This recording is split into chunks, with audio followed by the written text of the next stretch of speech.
어려운 경제 뉴스를 쉽게 풀어드립니다. 경제 돋보기.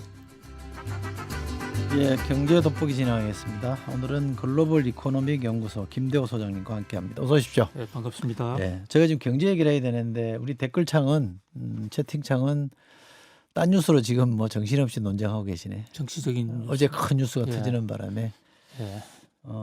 우선은 이 경제 뉴스 좀 집중해 주시고 정치권 핫 이슈는 삼김 토론에서 저희가 주로 토론해 보겠습니다.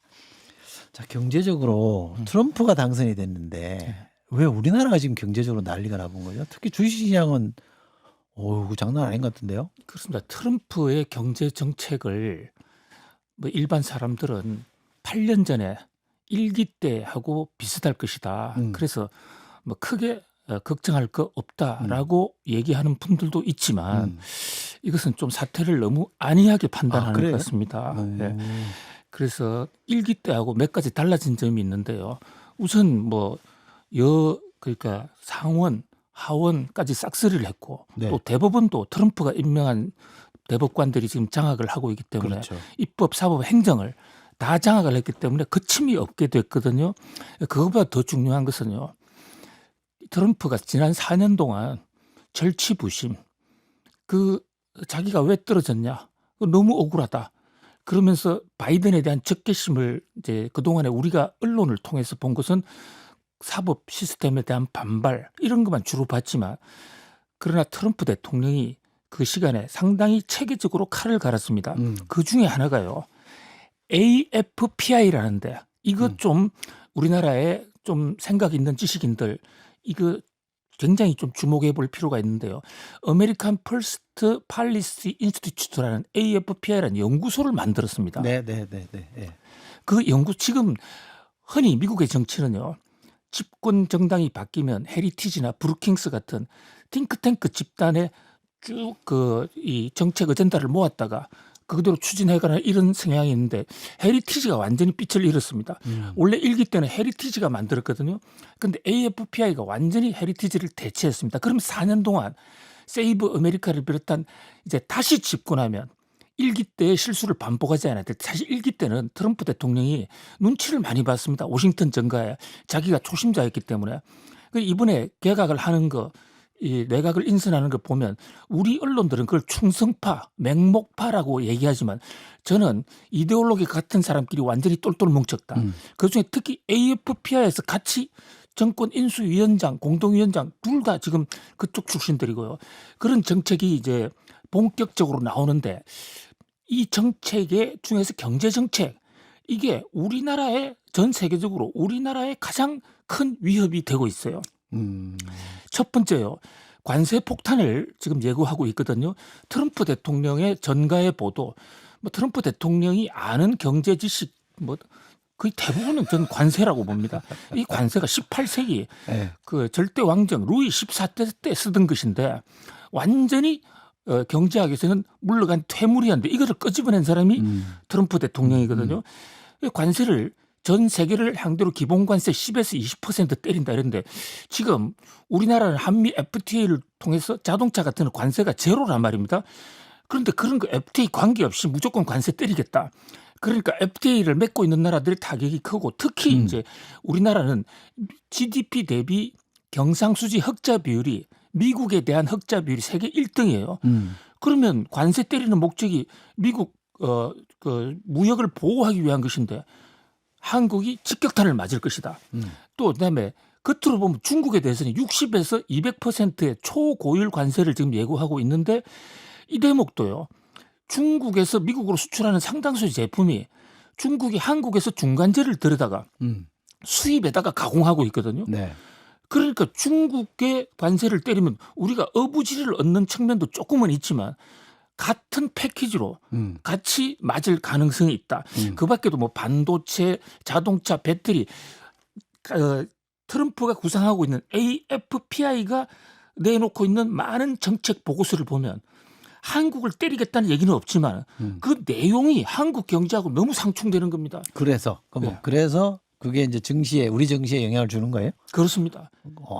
그리고 지금 현재 전 세계적으로요. 트럼프가 당선 확실시된 11월 6일 이후로 미국 증시 뭐 많이 올란 건 세상이 다 아는 일이고요. 유럽 증시도 조금 올랐습니다. 올랐어요? 거기도? 그렇습니다. 조금 올랐어요.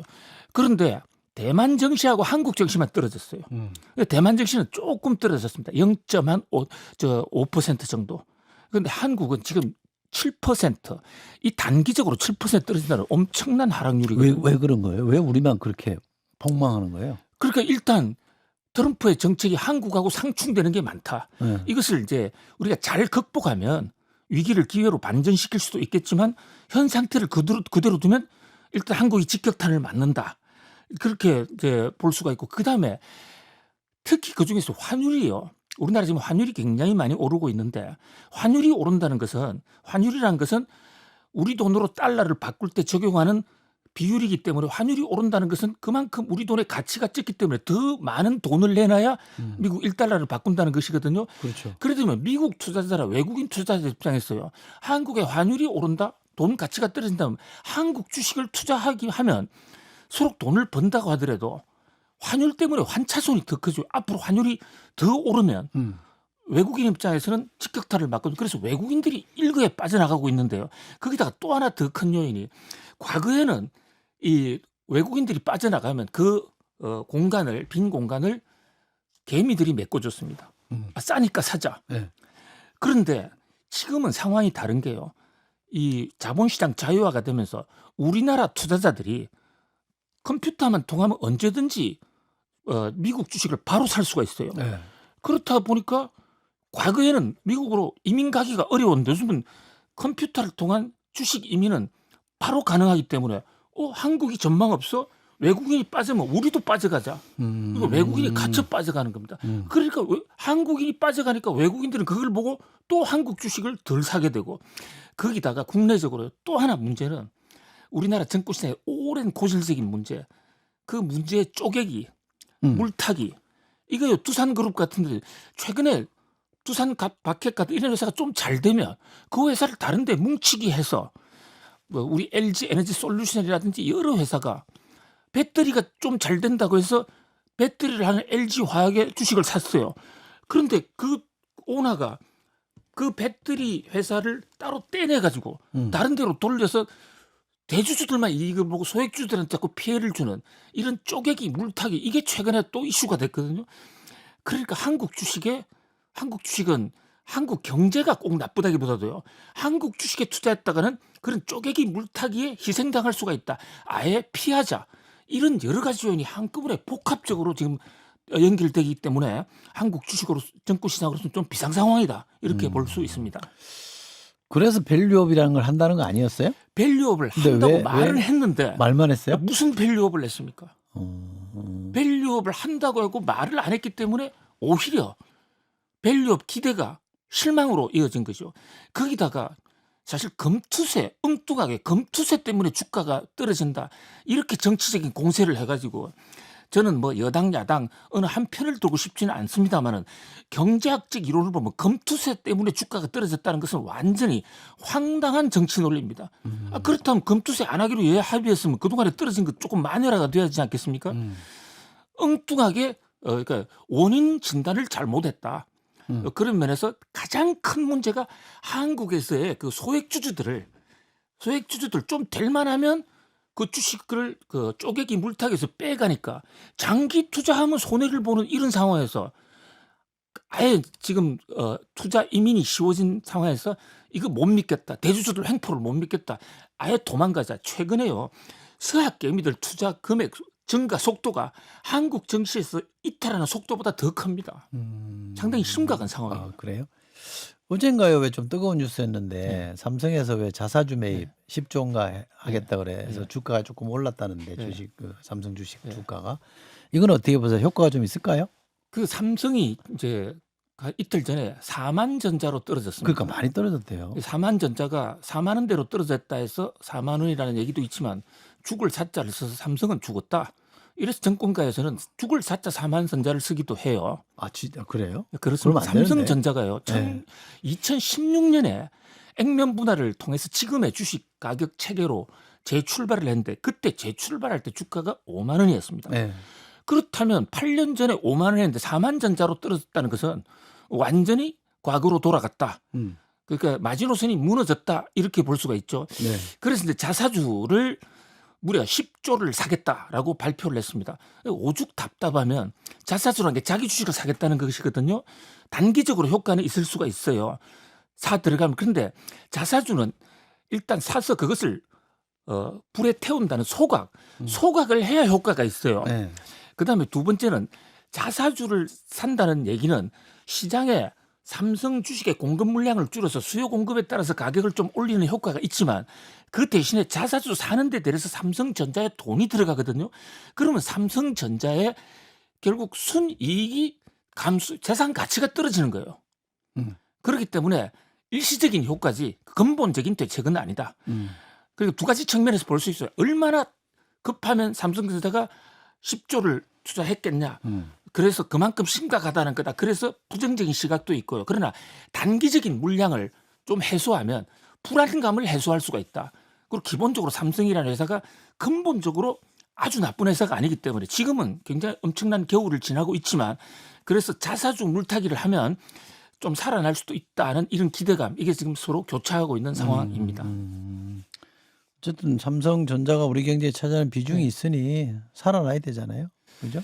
그렇습니다. 예. 네.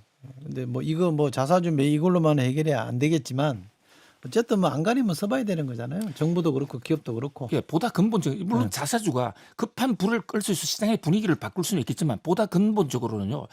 지금 빨리 삼성전자가 미국발 악재 이걸 어떻게 극복할 것인가. 아 맞아 그것도 있죠. 예, 이거에 대해서 지금 우선 삼성전자가요 바이든 정부하고 협력을 해서 미국에 시스템 공장을 짓기로 하고 60조 이상 투자하기로 해 그중에 6조 원 정도 미국 정부로부터 보조금을 받기로 했습니다. 받기로 했다. 여기에 왜 제 방점을 두느냐 하면 아직도 받지를 못한 거예요. 네. 그런데 그게요. 계약도 체결하지 않았지만 서로 계약을 체결한다 해도 이 반도체 칩스법에 따른 보조금은 기승고에 따라주기 때문에 트럼프 대통령 들어온 이후에 돈을 받을 수가 있어요. 근데 트럼프 대통령이 반도체 칩스법 없애겠다? 지금 트럼프 대통령이에요. 또 하나의 공포는 바이든 대통령이 4년 동안 자기가 워낙 스트레스를 많이 받았기 때문에 바이든이 했던 정책 다 쓸어버리겠다. 없애겠다 이러고 있거든요. 거기에 최대 유탄을 맞을 곳이 TSMC하고 한국 요 두 반도체 회사 이제 외국계 회사로서 미국에 들어가는 회사인데 트럼프 대통령이 이런 얘기했습니다. 보조금까지 주면서 미국의 공장을 왜 세우려고 그렇게 바이든이 한 것은 미국 국익을 해하는 일이다. 삼성 반도체에 대해서 한국으로부터 수출하는 데 있어서 반도체를 수천 %를 때리면 삼성 지가 미국의 공장을 지어서 미국에 바로 팔겠지. 그걸 왜 보조금을 주냐. 이 어리석은 바이든아. 이런 얘기를 선거 유세 과정에서 여러 번 했거든요. 물론 그게 실현될지 그것은 뭐 좀 미지수입니다만은 이 대책이 빨리 나와야 돼요. 아니 그 트럼프 말대로 하면 그게 깡패지기 동맹국가입니까? 근데 루이 14세 때 절대주의 중상주의 시대 그렇게 했거든요. 그리고 트럼프는 충분히 그렇게 할 사람이고 AFPI의 그 띵크탱크 트럼프의 띵크탱크 보고서에 보면 그렇게 하라고 그리고 그렇게 했을 때 깡패란 욕을 덜 먹는 방법 WTO의 규제를 피해가는 방법 그런 게 다 적시가 돼 있습니다. 근데 안타까운 것은요. 우리는 트럼프가 당선되리라고 뭐 생각은 많이 못했습니다. 그러나 플랜 B, 플랜 C를 했는데 한국의 AFPI 연구소가 뭔지 AFPI 연구소하고 조인트 연구 어떤 컨퍼런스 한 기관도 하나 없어요. 번역서도 하나 안 나와 있어요. 그런 면에서 빨리 좀 트럼프 출범하기 전에 대책을 세워야 된다 이렇게 봅니다. 알겠습니다. 대책을 세워야 됩니다. 아, 지금 뭐 세우고 있겠죠. 설마 그럼요. 뭐 근데 좀 손 놓고 있지는 속도를 않겠죠. 좀 더 속도를 좀 당길 필요가 있습니다. 좀 더 신속하고 좀 더 치밀하게 준비를 해주면 좋겠다는 생각이 들고요. 관련된 뉴스인데 오렌 버핏 예. 뭐 현인이라고 그러잖아요. 예. 주식 도사. 예. 재산이 뭐 우리나라 예산 정도 되더만요. 그렇습니다. 한 해 예산. 예. 근데 이분은 왜 자꾸 주식을 팔아요? 이 오렌 버핏이 특히 그 정권 시장에서 유명한 것은요. 다른 사람들은 자기 돈 가지고 주식 투자를 했는데 오렌 버핏은 돈 한 푼 없이 시작을 했어요. 자기 돈 없이. 예. 동네 의사들을 선동해가지고 유명한 얘기인데요. 의사들이 돈은 많은데 투자할 시간이 없잖아요. 어. 가방 들고 다니면서 의사들 차 내가 투자해 줄게. 어. 그래가지고 그 의사들 돈을 끌어모아가지고 오마하에서 돈을 끌어모았는데 저 주식 투자 수익률이 현재 자기가 그 워크시 헬스웨어라는 회사를 만들어가 지금까지 누적 수익률이 350만 %입니다. 50만 %? 예, 350만. 350%가 아니고. 예. 그러니까 이게 아. 현인이다. 오바마의 이 워런 버핏의 투자 원칙, 자기 책에서 나온 투자 첫 번째 투자 원칙, 주식을 투자해 절대 손해 보지 말라. 손해 보는 투자는 투자가 아니다. 아 누가 투자 뭐 손해 보고 싶어 합니까? 그리고 이제 그 뒤에서 투자하는 원칙을 얘기해. 그다음에 두 번째 원칙은 주식 투자해서 투자해서 손해 보면 안 된다는 원칙을 절대 잊어먹지 말라. 이게 두 번째 원칙. 그건 하나만 하는 얘기. 그런데요, 이 사람이 투자한 것 중에 실패한 종목이 거의 없어요. 그래요? 그러니까 와. 분위기 뜨는 막 그 시중에서 인기 폭발하는 이런 종목보다는 가치 투자라고 해서 확실한 회사 재무지표가 확실한 종목인데 그런데 주가가 안 오르고 있는 요 종목을 평생 연구를 한 거예요. 네. 그래서 뭐 애플 같은 주식에서 엄청나게 이익을 봤는데 지금 제리 앵커님 말씀하신 대로 최근에 이 사람이 미국 주식이 오르고 있으면 보통은 삽니다. 추격 매수를 해서. 근데 팔고 있어요. 안 사요. 왜 그래? 왜? 그 대목이 중요한데요. 두 가지 해석이 볼 수가 있어요. 이분이 1930년생이에요. 94세, 55세잖아요. 예. 이제 연세가 다 됐으니까 이제 연세가 다 된 분들이 이제 자녀 상속, 지금 투자하면 몇 년 후에 수익을 기다려야 되는데 내가 그때까지 살까? 이런 생각이 있을 수 있기 때문에 좀 정리할 수도 있다. 최근에 이제 오런 버핏을 직접 만나보지는 못했습니다. 제가 특파원 시절에는 자주 그 돌직구 질문을 많이 했어요. 아 그랬었군요. 네브라스카에도 자주 찾아갔고요. 그런데 이제 그런 분석이 하나 있고 그다음에 또 하나는 지금 주가가 과열이다. 거품이다. 경기가요 나빠지거나 우리 1997년에 IMF 외환위기 왔을 때도 돈 번 사람들이 많습니다. 그때 돈을 번 사람들은 현찰을 가지고 있으면요. 금융자산이나 부동산 자산이 가격이 떨어졌을 때 현찰 가지고 그때 사들어가면 엄청난 부자가 될 수 있거든요. 그래서 정식 격언에 산이 높으면 골이 깊다라는 얘기가 있는데 지금 거품이 막 있으면 떨어질 수 폭락할 수가 있다. 그때 현찰로 사기 위한 실탄 장전용이 아닌가. 그 두 가지 중에 어떤 건지 한번 좀 만나 뵀으면 싶은데요. 박사님 보시기에는 어느 쪽 같아요? 저는 후자 쪽에 더 많은 비중을 두고 있는 것 같습니다. 뭐 그러나 좌단할 수는 없지만은 왜냐하면 지금요 주가가 많이 오르고는 있지만 밸류에이션이라는 측면에서 보면 지금 미국 뉴욕 증시 주식 올라도 너무 많이 올라 있거든요. 그런데 그것이 실적이 뒷받침되면 계속 올라갈 수 있는데 실적이 뒷받침 안 되면 어느 날 꺼질 수도 있는데 적어도 워런 버핏은 그럴 가능성이 조금 더 높다고 지금 엄청난 큰 베팅을 하고 있는 것이 아닌가 이렇게 보여집니다. 그러면 박사님 관련해서 지금 일론 머스크가 트럼프한테 올인해가지고 성공했잖아요. 지금 무슨 뭐 자리도 받는다 그러는데. 그렇습니다. 예. 근데 그게 그 일론 머스크 회사들의 주식에 도움이 돼요. 길게 보면 마이너스예요. 단기적으로는 굉장히 도움이 됩니다. 되겠죠. 예, 왜냐하면요. 지금 일론 머스크가 하고 있는 회사들은 전부 신산업입니다. 전기차, 스페이스X. 그런데 그 뭐 스타링크 뭐 이런 거. 예. 근데 그 신산업들이 기술의 혁명은 있는데 특히 자율차 같은 경우에는 사람 없이 다니다 보니까 최근에 몇몇 도로 주행해서 사람을 치워 죽였어요. 그래서 많은 주정부가 금지를 시켰습니다. 그런데 머스크가 트럼프 측근에 붙으면 그런 리스크에도 불구하고 금지 풀어.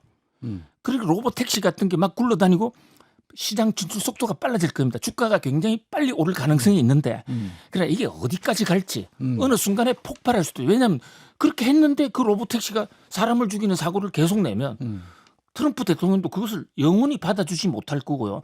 또 지금 워싱턴 정가에서 또는 경제계에서 말은 하고 있지 않지만 머스크 너무 나댄다.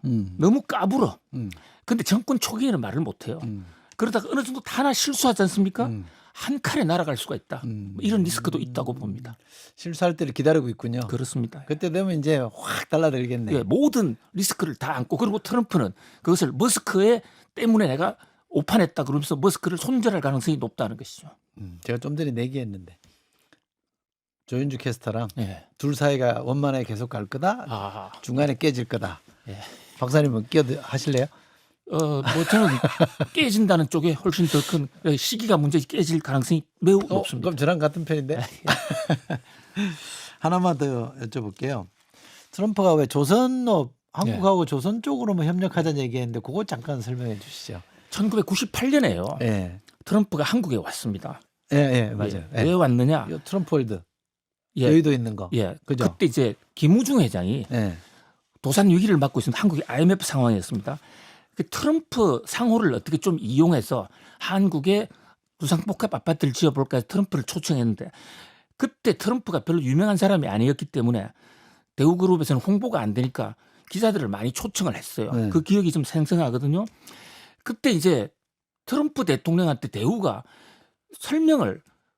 어떤 회사인지를 보여주기 위해서 옥포 조선소로 데려간 겁니다. 예. 옥포에 대우조선 지금 한화 해양조선으로 넘어간 회사 거기에 세계 최대 크레인이 있었는데 그걸 보고 이제 트럼프 대통령이 야 한국 대단하네 이렇게 과거에 그런 기억이 하나 있었다는 설이 있고 또 하나는 지금 미국이 군함이 네. 군함을 수리할 곳이 없어요. 예. 그것을 중국하고 한국밖에 없는데 네. 저 적국이라고 생각하는 중국에 맡길 수는 없다. 그래서 바로 그런 점에서요. 조선 산업을 비롯한 방위 산업 쪽에 한국에 굉장한 기회가 올 수가 있습니다. 알겠습니다. 그런 점을 우리가 좀 노려볼 필요도 있습니다. 알겠습니다. 제가 얘기를 더 듣고 싶은데 시간이 다 돼가지고요. 다음 기회에 드려야 되겠습니다. 김대호 소장님과 함께했습니다. 고맙습니다. 감사합니다.